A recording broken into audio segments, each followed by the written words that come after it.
more testing capability. I asked them to send it immediately. When I arrived in Arlington today, we had already received 2,500 test kits to assist in this process.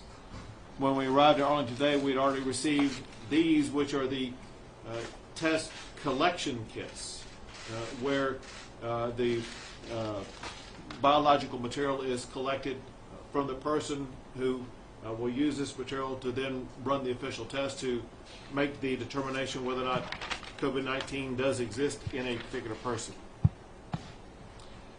I had the opportunity to speak last night with Judge Whitley as well as Mayor Williams.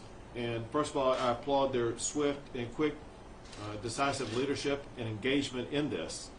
They're doing all the right things to help respond to a situation like this. Also thank their first responders, all the healthcare workers on the front line who've been involved in responding to this, who in a way heroically have put their lives on the line in trying to help those who may be exposed to COVID-19. I made clear to them last night what I have reiterated today and will be insistent upon going forward. And that is the state will partner with them and collaborate with them at the local level to the fullest extent possible. We will provide whatever type of support, whatever type of resources, whatever type of equipment, everything they need to make sure they are fully able to respond to and contain any type of exposure in this particular situation. All of us share the very same goal. We want to limit the spread of COVID-19 to other residents, and we want to limit the spread by anyone and to anyone that could be affected in this particular incident. Now, the fact of the matter is, when you consider what happened here, we must understand that Texas and Texans are living in challenging times. But Texans are always up to those challenges. We've dealt with SARS, we've dealt with H1N1, we've dealt with Ebola.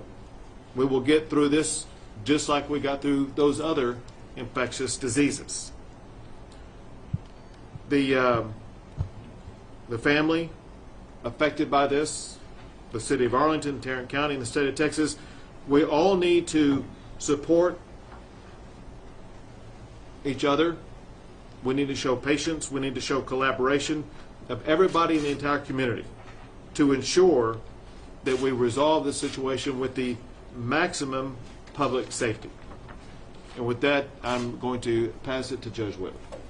Governor, I want to begin by thanking you. As you've indicated, you called both of us last evening, immediately said whatever you need, we're going to get it there, and have pledged the full support of the state, and I really want to thank you for that. I also want to extend the condolences to the James family. What I'm going to try to do here is to outline a little bit of the process that they experienced as they went through this. Mr. James was an elderly male with underlying health conditions who lived at the Texas Masonic Retirement Center in Arlington. He and his wife lived in one of the cottages, but they did participate in activities in the cafeteria of the main facility. We have EPI teams who are currently investigating all potential contacts, both at the center as well as at the hospital. The Arlington Health Authority and the Tarrant County Public Health Authority have jointly issued control orders, which basically will allow them to interview and talk with the contacts, and then from that conversation be able to determine what the next steps may be in that particular process. You heard the governor say that they will all be tested. He was a male resident, obviously a male, who was hospitalized on Thursday, March the 12th. There was a specimen obtained on Saturday, March the 14th. He passed away early Monday, March the 16th, and the test results were obtained on Tuesday, March the 17th. This gentleman had no known travel or contacts with any other COVID-19 patient. He represented the second localized spread case of COVID-19 in Tarrant County. We currently have 9 positive cases, 2, maybe 3. We're still trying to determine on one of them whether or not it may have been local spread. This was the first death in Tarrant County.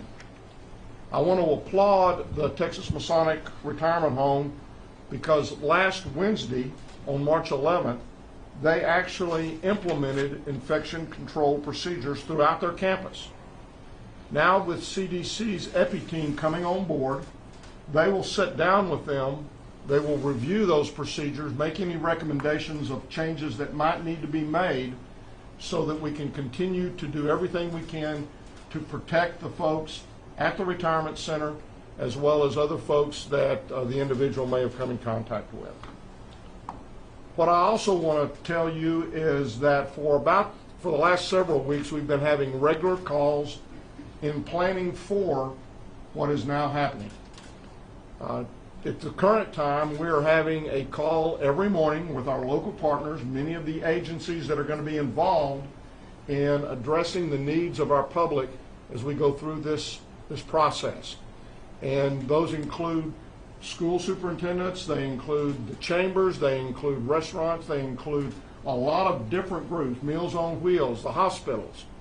And each day what we ask of them is what problems are you encountering or what things do we need to begin preparing for. I would note that within Tarrant County we have 41 different cities that have part of their city within the county. We have 9 cities that have their own individual plans. In addition, we have the county plan.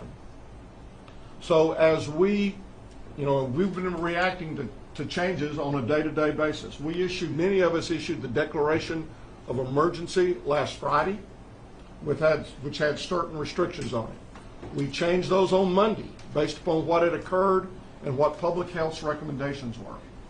We've got a newscast or a press conference this afternoon at 2 o'clock where we're going to announce restrictions that we had talked about and discussed with all the cities yesterday. But based upon happenings that occurred last night and in conversations with the governor, those may very well occur. We have to get the lawyers to come together and agree on language, but those will either occur today or we may issue another set of restrictions tomorrow. So this is something that we understand is changing, and we're going to change and be able to change on a moment's notice. I would like to just again thank the governor and the folks from the state, and we're all working together. We're all working together as a team. We have a tremendous collaborative spirit in Tarrant County. I have no doubt that with the generosity that our citizens have displayed in the past, that we are going to have more volunteers than what we're going to know to do with. And we've got organizations set up to screen and to understand and to help those volunteers find things which they can do safely in the time that we are experiencing. Again, I think this is a time we're going to get through this. We have a plan. That plan will be changing. I really believe that our folks are going to pull together and that this is going to be an opportunity for us to maybe reacquaint ourselves with our neighbors and really begin to kind of make that reconnection and kind of be our neighbor's keeper. And I would encourage folks to reach out, to call the elderly, if they have older folks that they know, to reach out to them, because this is now the time when we need to be positive. We're going to get through this, as the governor said. We've just got to be prepared, and we've got to do everything we can to be proactive and not reactive. Thank you, Judge. Now, Mayor Williams. Well, first of all, I need to thank you, Governor Abbott. Really appreciate your leadership, and what's nice is this isn't the first time we've talked. We've been working on this for weeks, and then in addition to that, I want to thank Tarrant County Judge Glenn Whitley for his leadership also, especially in this difficult time. Governor, you being here today means a lot, and of course you brought resources, you brought plans, you brought an extra part of intensity to this, which we need and which our citizens are crying out for. You know, today you've outlined a plan here for us here on this incident, but you have been working here throughout our state to make us safer, and we appreciate that. Before I go any further, I need to extend my thoughts and deepest prayers to the James family here in the loss. And of course, all of our residents will be doing the same. We need to keep the James family there in our hearts and our prayers. We're in a fight right now, and there's no doubt about it, and we know that we all are concerned. And I can promise you Arlington will come out of this stronger than ever. Texas will come out of it stronger than ever because we will pull together.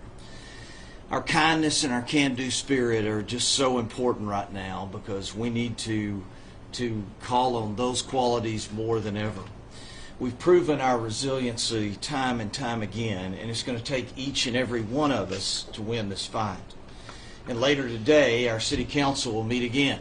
We met yesterday, we'll meet later today, and as the judge said, we probably will be meeting the next day. And Governor, thank you for the ability for us to be able to do that, because normally we'd have to give 3 days notice, and now we're able to have our emergency meeting so that we can respond to the fluid nature of what we're dealing with. And while we know these measures will certainly create some hardships for our citizens and of course definitely our businesses too, I want to echo the words of our Chief Don Crowson, who's been through this many times before. We are implementing a plan with the public's health at the top. I also want to reassure you that our Office of Emergency Management and local public health authority are both ready. And we're consulting, of course, constantly with Tarrant County Public Health and our local, state, and federal medical experts each day to make sure we're making smart decisions that will benefit our entire community and prevent the exposure of COVID-19 to vulnerable populations. Now, there's a lot of misinformation that's out there too, which makes it more important to rely on expert advice from our medical professionals during this pandemic. We need to not rely on the many medical professionals on Facebook right now. We need to turn to our Office of Communications, who is posting regular updates to our coronavirus website at arlingtontx.gov/coronavirus. This site offers news articles, prevention tips, information about what Arlington and Tarrant County